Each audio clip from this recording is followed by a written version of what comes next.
J'ai fait toutes les grèves depuis le début, oui. Et j'ai bon espoir de continuer et qu'en continuant et en amplifiant la grève, on va imposer au gouvernement de retirer son projet.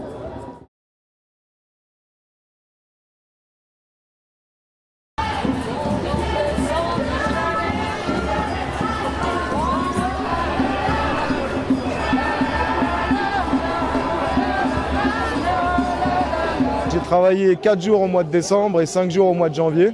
Là, ma paye, elle était dans les alentours de 230 € au mois de décembre. Je suis entre 1007 et 1008 normalement. J'ai refait aussi la grève au mois de janvier, donc ça va être pareil au mois de janvier. Ça va être une punition. C'est super compliqué, franchement. C'est pour ça que tout le monde est au bout du rouleau. Il y a certains collègues, tu leur parles de grève, tu te fais jeter des pierres. Parce que du coup, ils sont à bout de souffle. Depuis le 5 décembre, j'ai fait à peu près 30 journées de grève. Bien sûr, ça va être difficile, mais d'une part, c'est un sacrifice que nous, on fait aujourd'hui parce qu'on préfère perdre quelques dizaines de journées de grève, quelques centaines d'euros aujourd'hui, plutôt que des milliers au moment de notre retraite.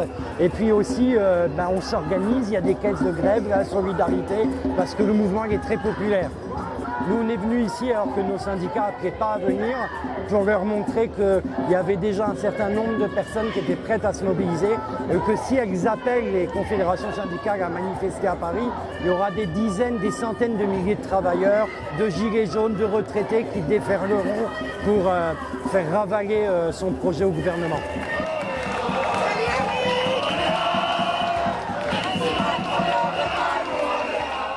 Doit aller au bout. On ne peut pas accepter qu'il y ait des gens qui restent dans le besoin. Je suis à la retraite depuis 3 ans. J'étais chef d'entreprise. Depuis que Macron est devenu président, j'ai encore perdu 600 € par mois. Si jamais on arrive à ce que Macron veut, le voyou, à ce moment-là, je suis pour organiser une grève de la faim énorme, pas à 25 ou 30 ou 100, mais à 1000 personnes par exemple, et aller au bout. Ah, faut pas lâcher, faut pas lâcher. Là quand même, il y a de plus en plus de pression. On se rend compte que maintenant, ce qui nous vendait le point, comme quoi c'était extraordinaire, même l'INSEE qui doit mettre le point en place ne sait même pas de quoi il parle. Je pense qu'à un moment donné, il ne faut pas lâcher la pression, quoi.